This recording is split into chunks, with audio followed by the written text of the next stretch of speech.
¿Qué tal? Gracias por estar una semana más en Desde el Retrovisor. Una ciudad tiene mucho que contarnos, pero hoy no nos vamos a quedar en la ciudad de Lérez. Hoy nos vamos a Orense, la ciudad del río Miño. Junto a su emblemático puente romano nos espera Natalia Figueiras. ¿Te gusta el retrovisor? ¿Quieres ser uno de los personajes?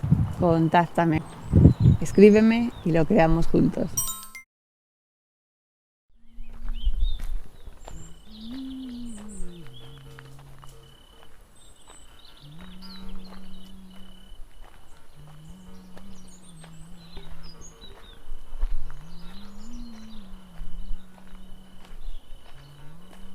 Ya estamos aquí, Natalia. ¿Quién lo iba a decir? Pues la verdad que con muchas ganas desde que me lo dijiste, que estaba entusiasmada en este encuentro y sobre todo de disfrutar de este ratito de charla. Para mí realmente es el lugar más especial de esta ciudad. Soy de Ourense y bueno, digamos que el vínculo con el río Miño lo tengo desde que nací y toda mi historia está relacionada con este río y para mí es uno de los lugares más especiales, de mayor belleza también de la ciudad. No somos conscientes, yo creo, que en general del valor que tenemos gracias a este espacio y bueno, siempre es un sitio magnífico para venir a relajarse y a cargar las pilas. Y además hoy precisamente lo encontramos con un caudal, ha tenido caudales más elevados, pero igual de monumental está hoy el río que el puente romano. Para mí es una de las perspectivas más artísticamente, desde mi punto de vista de esa visión, más monumental, más majestuosa, el tener esta cota, ¿no? Esta perspectiva desde abajo y poder percibir todo el dibujo que hace el puente romano sobre el río y con este caudal tan exuberante hoy es un placer. Estoy encantada de estar aquí. Además nos acompaña el día, ¿quién lo iba a decir? Viendo los días que precedieron al de hoy, que no cesó de llover, realmente se agradece, no solo porque esté nublado, que para mí es, digamos que el ideal del clima, es el día nublado, son los cielos cubiertos, las nubes, las nieblas, que hoy amaneció con niebla y Orense pues despertó teñido de blanco, ¿no? Pero a su vez con este claro y este sol que nos acompaña y nos da así calorcito, pues la verdad que estamos estupendamente. Bueno, sí que el tiempo para muchas personas es desagradable, a mí me encanta. Yo soy de lluvia, de nieblas, de nubes, el sol sí me gusta, pero prefiero esa naturaleza más, para mí es más viva, no sé, hay algo en ella. Será porque tengo ese espíritu de gallega que me traslada a esa naturaleza teñida siempre de atmósferas, ¿no? Y la lluvia me fascina. Si ahora estuviese lloviendo, con un paraguas estaría feliz también aquí. Y el sonido del río, que precisamente con los tajamares del puente y la fricción que se produce entre el agua y la roca, pues, y como está tan alto, para mí es como más intenso que en otras ocasiones, y lo que me encanta que camufla el sonido de los coches. Lo peor de este espacio, por poner una pega, es la carretera que hay enfrente. Eso es lo que intento como ignorarla, como si no existiera. Pero bueno, sí que el sonido del agua es maravilloso. Sí, la clave está en lo que dices, en la actitud de ver con ojos de... Porque prácticamente todos los lugares yo creo que siempre reúnen algo bello y algo que nos puede equilibrar, que nos puede cargar, ¿no? La cuestión es de cómo nos enfrentamos a esos espacios, sea una ciudad, sea un entorno natural. Sí que es cierto que unos lugares están mucho mejor cuidados y protegidos que otros, pero en general la actitud de que uno tiene ante lo que observa siempre es lo que te posiciona y es lo que te permite ver pues o la belleza o la fealdad o, bueno, o un término medio que ni frío ni calor, pero sí es la actitud. Porque ahora mismo podríamos pensar que humedad, que alto va el río, demasiado alto, no sé, podríamos ver muchas cosas en connotación negativa, ¿no? Pero bueno, es la actitud, sí, efectivamente. Luego Orense es una ciudad, al margen ya de que es mi ciudad natal, ¿no? Y la quiero ya por muchas cosas, pero tiene muchos valores añadidos que vienen de siglos atrás, ¿no? Y las ciudades históricas, las ciudades que tienen, no solo porque conservemos los monumentos, sino porque está como grabado, ¿no? Es una memoria ahí intrínseca que percibimos en cualquier calle, en cualquier rincón, unido a la naturaleza, porque además estamos en un espacio histórico, una de las vías, una de las autopistas, ya desde el tiempo del Imperio Romano hasta, bueno, pues hasta la actualidad, ¿no? Ahora mismo está pasando el trenecillo de las Termas por encima del Puente Romano. Tiene una vía de comunicación importantísima y esa memoria, ¿no?, que está impregnada en cada rincón se respira en la ciudad de Ourense, y eso es una de las cosas que a mí siempre me fascinó, ¿no? Desde niña, el poder en cada piedra, en cada muro, en cada camino, en cada calle, en cada paisaje, identificar esa memoria de siglos y siglos y siglos atrás. Hay otras ciudades que son más de nueva planta, ciudades diseñadas en épocas contemporáneas, y también me gustan, pero no me transmiten lo mismo que las ciudades históricas.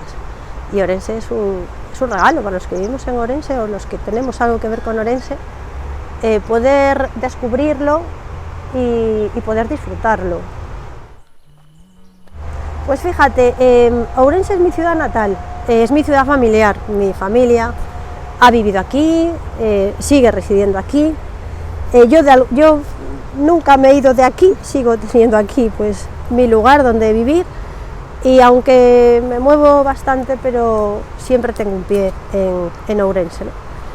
Y mi vínculo con Ourense, aunque sí que he hecho mucho desarrollo profesional a lo largo de los años en esta ciudad, de lo cual estoy muy agradecida, pero realmente mi vínculo con la ciudad es más emotivo y es más personal que no profesional, porque en el mundo profesional sí que he de decir que ha habido otras ciudades que me han ayudado a crecer, a formarme, a construir un poco mi pequeño mundo, ¿no? Y ciudades como Santiago de Compostela están en mi pozo profesional, ciudades como Valencia y otras muchas, no es cuestión. Simplemente es que Ourense para mí es como una parte del corazón, más bien, ¿no? Más que luego he desarrollado proyectos y trabajo en lo laboral, sí, siempre, eso allí donde voy lo hago, ¿no? Forma parte de mí, igual que de cualquier persona.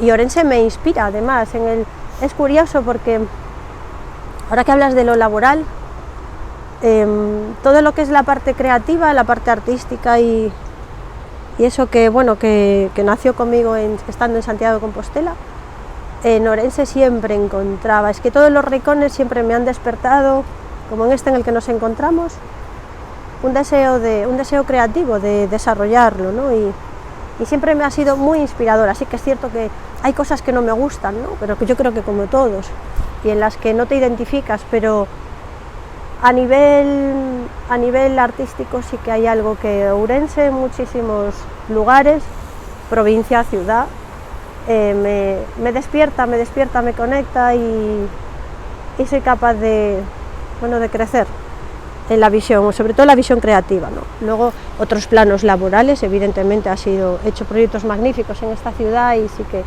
están ahí conmigo, ¿no? Pero hay otros lugares que también me han ayudado a crecer, lugares, personas, y no sé, es como la ciudad natal. Hay a veces que no, sí que la quieres porque naciste ahí y ya está, ¿no? Pero yo mis recuerdos de la infancia están todos aquí, todos los recuerdos de la infancia, las experiencias que te configuran como persona, mi adolescencia, y y parte de mi juventud, ¿no? Hasta los 18 años exactamente que tuve esa vida, y eso es lo que te marca, ¿no? Eso es lo que te marca.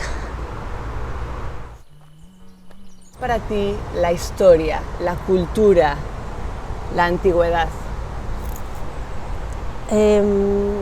Bueno, estamos debajo de un hórreo.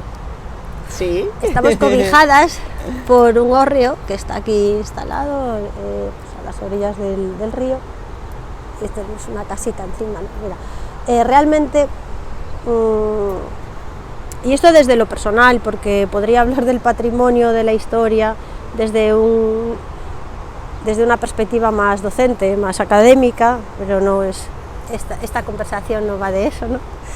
Y no es una cuestión de dar una definición académica en este momento. Yo, en lo personal, para mí las piedras, como dices, los monumentos, sea el puente, sea este hórreo, sea cualquier otra edificación, desde una vasija de cerámica hasta una obra de caballete, ¿no? Realmente para mí la historia es un alimento. Realmente a mí me alimenta y soy consciente de que a muchísimas personas también les alimenta. Igual que la lectura es un universo que nos hace crecer, que nos hace viajar, que nos permite vivir experiencias magníficas y desarrollar nuestro intelecto de una forma con más coherencia, más espíritu crítico, pues yo eso también lo veo en la historia.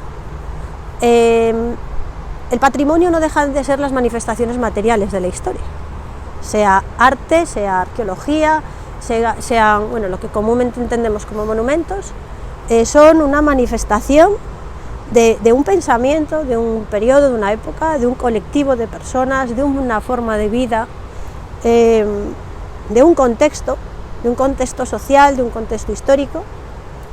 Y tener la capacidad, yo ahora mismo, si pudiera mantener esta conversación que tenemos tú y yo, con algún personaje del siglo XVI o algún personaje, por ejemplo, pues imagínate que pudiéramos entrevistar, no sé, a San Martín de Dumio o al obispo Sielmire, se me ocurre, solo por un poco ver, a ver cuál era la realidad que había detrás de todo lo que tú hiciste, ¿no? En Compostela. Bueno, pues eso como no se puede dar, ¿no? Y aunque las fuentes muchas veces sí que te dan esa información, pero es que las huellas materiales te conectan directamente con esos periodos de la historia. Y son libros abiertos, libros escritos, libros en los que tú puedes leer en cada sillar la transformación, la evolución, este puente que le llamamos puente romano. Todos he sabido que, bueno, de las estructuras romanas se conservan pues una parte mínima, aunque sí que son visibles en alguna zona, y que luego pues prácticamente todo lo que hoy podemos observar es una edificación de ingeniería civil de la Edad Media, ¿no? Y con luego modificaciones ya posteriores, en épocas posteriores. Pero no importa, es como cada paramento mural es un libro con sus renglones, con sus palabras, se puede ver el paso del tiempo, la historia, los usos y cómo era entonces, en este caso, esta ciudad de Ourense o cualquier otra ciudad, ¿no? O cualquier otro lugar, aldeas, villas, está todo escrito ahí. Por eso es como cuando nos llegaron los manuscritos del Mar Muerto y se descubrieron, a nadie se le ocurre destruir esos documentos, ¿no? Porque es que eso tiene un valor incalculable, esas tintas, esos textos tan frágiles a su vez, porque aunque sí que la piedra, y como gallegos sabemos del valor de la piedra y esencialmente el granito, es un material bastante estable y bastante resistente, pero también se degrada. Yo comparo siempre la piedra con una esponja. No es tan resistente como creemos y se altera, ¿no? Entonces es imprescindible la conservación de esta historia hecha objeto material, ¿no? Entonces para mí, ¿qué significado tiene? Pues que es lo que me permite entender el pasado, es lo que me permite entender por qué nuestras generaciones anteriores, nuestros antecesores hicieron lo que hicieron, por qué estamos hoy donde estamos y hacia dónde vamos, porque esto es las decisiones en la vida, tanto a nivel personal como a nivel colectivo, están condicionadas por lo que nos precedió. No podemos, nosotros es como romper el cordón umbilical con nuestra familia, eso es imposible.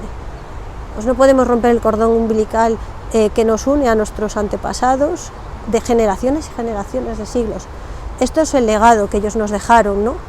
Es su legado y para mí es un alimento porque realmente me permite entender y luego seguir hacia adelante. Luego, además, cuando te dedicas a la enseñanza y tu vida está vinculada a la docencia, te sientes, o al menos en mi caso me sucede, sea la materia que sea que tenga que impartir, yo me siento muy responsable con aquello que traslado a los alumnos. Un alumno de 18 años como un alumno de 80.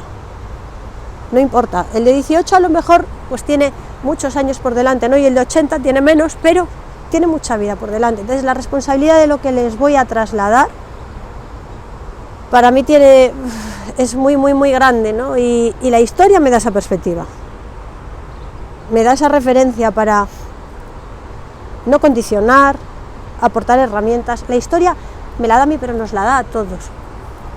No es un selfie bonito, maravilloso que me hago delante de un puente que no sé ni de qué época es. No, es algo mucho más. Es saber que esta ciudad pues tuvo toda una trayectoria histórica y estamos aquí gracias a eso. No estaríamos aquí si no fuera por eso. Bueno, para mí, yo no podría vivir sin el arte, sin la cultura, no, es esencial, es como decir que puedo vivir sin respirar. Pues no puedo vivir sin respirar y sin comer tampoco, pero es que sin el desarrollo cultural de la persona, no sé, vamos, considero que yo no puedo vivir, y las personas que lo descubren realmente lo integran como parte de su vida y son conscientes de lo mucho que nos mejora la vida. Yo asisto a una obra de teatro o a una representación de danza y es que es algo feliz. Es que es algo más feliz que si me tomo un café, una Coca-Cola o cualquier otro excitante, ¿sabes? Hay algo que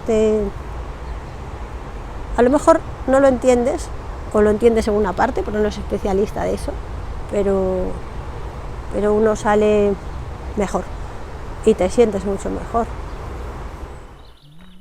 Si todavía no estás suscrito al canal, te animo a que seas parte de esta comunidad y también a que lo compartas. Cuando vas a una ciudad,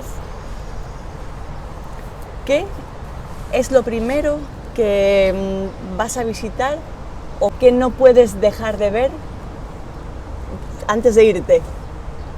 Es una pregunta compleja porque es que realmente lo quiero ver todo. Y entonces procuro visitar una ciudad, no suelo visitar una ciudad en un día. Es más, si solo tengo un día prefiero no ir. Prefiero programar una visita de 3 días como mínimo, ¿no? Depende de la ciudad. No es lo mismo visitar Ourense, en pues, un par de días se puede ver, que visitar, pues no sé, Berlín. Pues es una comparación, en este caso, por extensión y por lo que ofrece, que necesita más días. Pero sí que es cierto que en la prioridad, lo primero que visito y lo primero que me encanta hacer, que creo que esto es algo general, nos pasa a todos, es callejear, es recorrerla, con plano en mano, entenderla.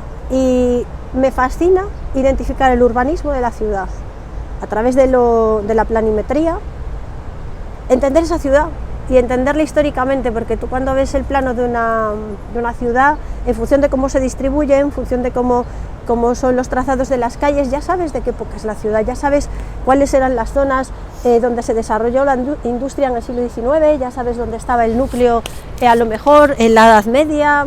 Bueno, pues me encanta entender la ciudad y saber que cuando la recorro estoy entrando por una calle que a lo mejor era la arteria de la Edad Media más importante, o que estoy entrando en una plaza que en su día fue la puerta monumental de acceso a la ciudad del Burgo medieval.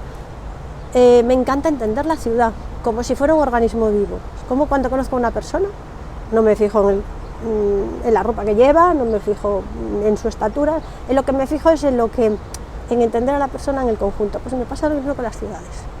Y una vez identifico la ciudad, ¿cuáles son los puntos digamos que identitarios que aún se conservan de toda esa historia? Ahí voy. Si el núcleo de esa ciudad es una catedral, evidentemente me fascinan las catedrales, las construcciones monumentales, las catedrales europeas son algo extraordinario, y si hay una catedral, nunca jamás pierdo la oportunidad de visitar una catedral.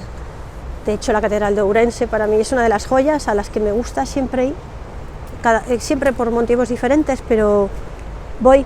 Y sí, pues es una catedral, pero a lo mejor no es una catedral y resulta que es pues otro tipo de edificación, una plaza, un mercado.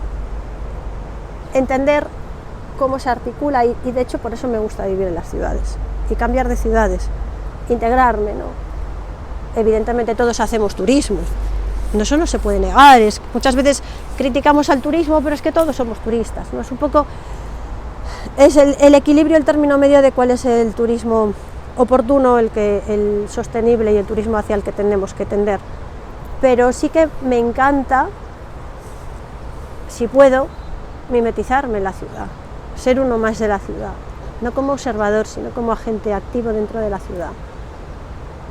Los barrios, conocer los movimientos, cómo se desplaza la gente, ¿no? Es entender cómo funciona ese organismo vivo que es una ciudad. Eso es lo primerito que hago. Entonces, pues a veces, mira, por ejemplo, a mí algo es una experiencia que tengo que me impactó tanto, que la tengo en el recuerdo ahí muy impregnada, no sé si la puedo contar o si viene al caso. Exactamente de la ciudad de... Si tú lo sientes, perfecto. De la ciudad de Colonia, en Alemania. Una ciudad fascinante, bueno, con una de las catedrales más monumentales, esbeltas, elevadas que existe. Yo he de decir que solo podía llorar ante tal... Porque es que ni siquiera, incluso desde la perspectiva del profesional que estudia la historia del arte, observar una catedral como la Catedral de Colonia la tengo grabada como... Si yo ni yo misma puedo hablar sobre ella porque me emociono, algo sobrecogedor. Bueno, pues en esa ciudad ese monumento es excepcional, nadie se va de Colonia sin visitar su catedral, pero uno de los edificios que me marcó y me impactó fue el edificio antiguo de la Gestapo. Es decir, se conserva, es un museo, está musealizado, magníficamente musealizado, con todos sus pisos, desde lo que es la parte de la cárcel o del calabozo donde apresaban a la gente en la Segunda Guerra Mundial, y luego el resto de pisos de oficinas, ¿no? Con su distribución original, el edificio íntegramente conservado, un edificio de principios del siglo XX.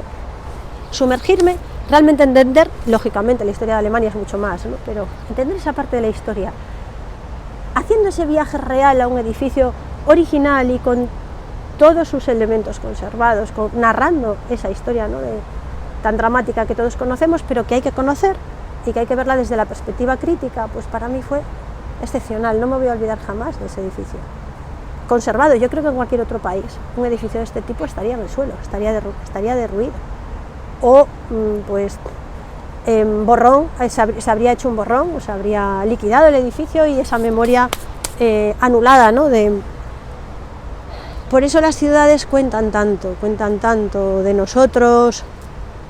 Bueno, era un ejemplo para que entiendas que ante una ciudad que tiene un edificio monumental que es su catedral, una de las cosas que más me impactó fue precisamente el museo de la Gestapo, y así se llama.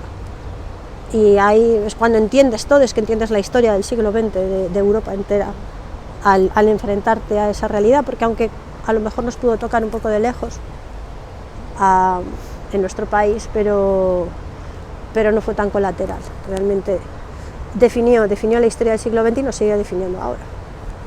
Entonces, pues, las ciudades son como el diario de las poblaciones, ¿no? Me encantan las ciudades, pero lo mismo te puedo decir de una villa, de una aldea, que me ocurre exactamente igual, ¿no? Me fascinan los muros históricos, me fascinan las construcciones vernáculas, es que, no sé. Bueno, quizás a lo mejor vivo mucho en el pasado, pero... Iba a decirte, porque también tienes algo que ver con San Pedro de Rocas, que nos queda aquí cerquita y ciudad. No, San Pedro de Rocas es... Bueno, tengo que decirte, no sé si lo sabes, pero desde el retrovisor estuvimos allí. Tenemos un programa con Pequeno, pues parte de Benposta, y que estuvo hace muchos años pues allí, en San Pedro de Rocas, era parte. Benposta es parte de la historia de San Pedro de Rocas. de la historia contemporánea y de la vida que tuvo el monasterio en ese momento, ya pues la casa prioral y la iglesia, que se transforma en iglesia parroquial, ¿no? Aunque luego deja de tener ese uso cuando se traslada, pero sí, la historia de San Pedro de Rocas se sigue escribiendo incluso en la actualidad.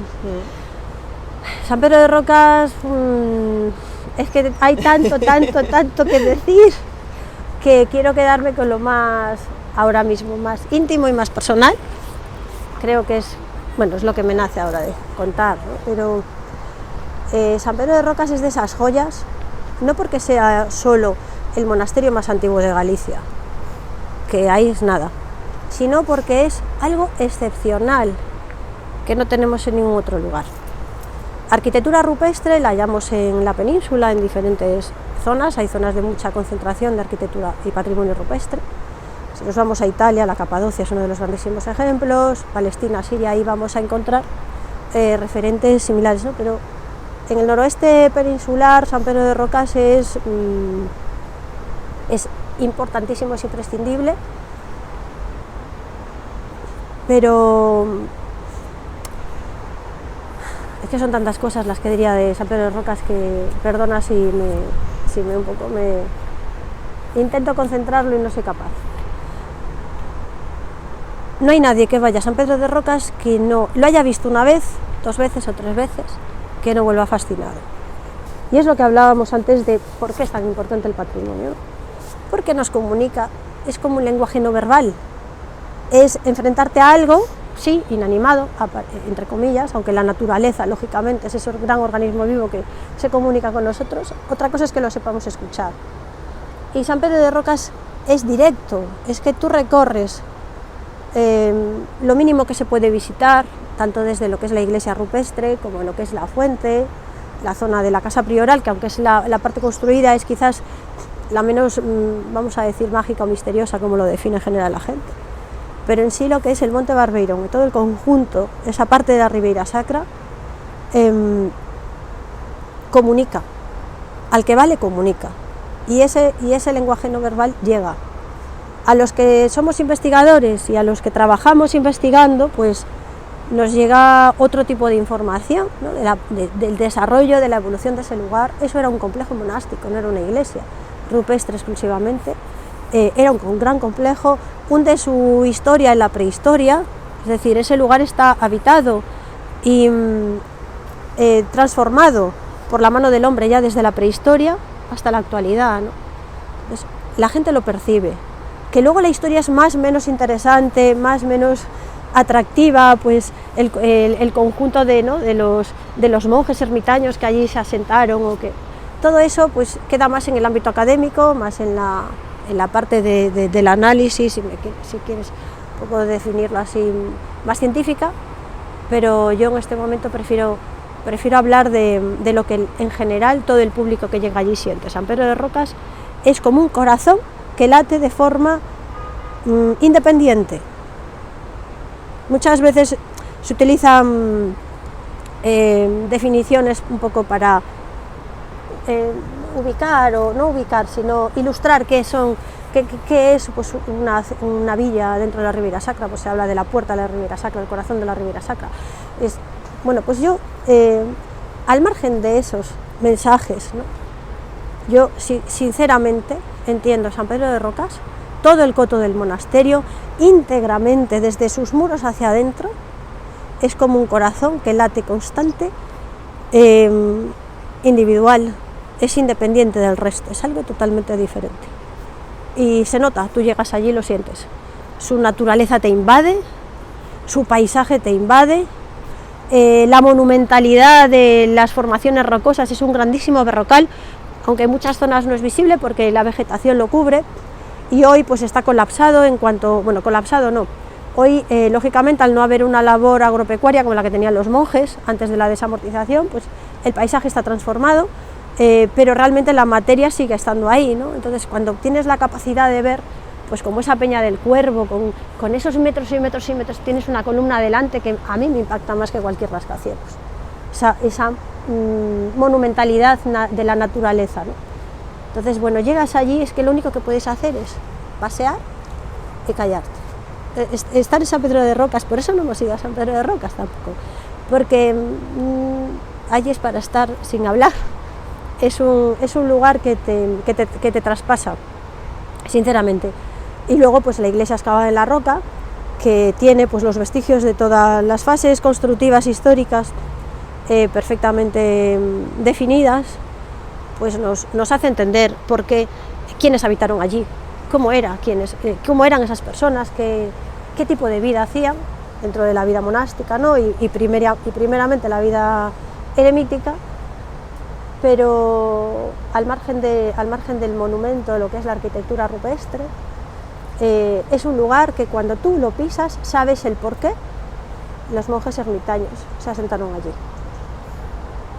Y hablamos de una sacralidad que va mucho más allá en este caso del cristianismo, porque va vinculada como a esa nueva reevangelización que hace San Martín de Dumio en las tierras de la Galaequia, pero que es un espacio que tiene una sacralidad que se percibe incluso hoy y que por eso estuvo también habitada y vinculada a este tipo de cultos en época prerromana y en la prehistoria, habitada, ¿no? Entonces, ¿qué es San Pedro de Rocas? Es muchísimo. San Pedro de Rocas son libros y libros y libros para escribir, pero esencialmente lo que todos perciben es que hay algo extraordinario inmaterial, el valor inmaterial. Cuando tú eres capaz de enfrentarte a una huella material, como puede ser este puente romano, y ver más allá de su materialidad y captar toda una serie de informaciones intrínsecas de las que hablábamos antes, que te llevan a los valores inmateriales, eso es la eclosión, eso es como un momento de éxtasis, lo que se conoce como el placer estético, o el momento en el que sientes un éxtasis intelectivo o sensitivo, no sé. Para mí es un lugar incluso curativo. San Pedro de Rocas es un lugar en el que se puede meditar, uno vuelve reconstituido.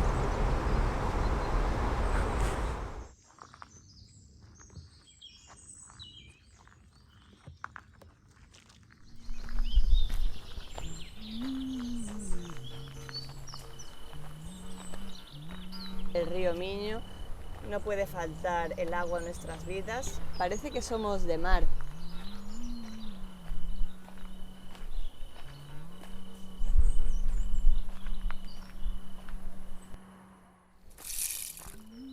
Asunada desde el retrovisor.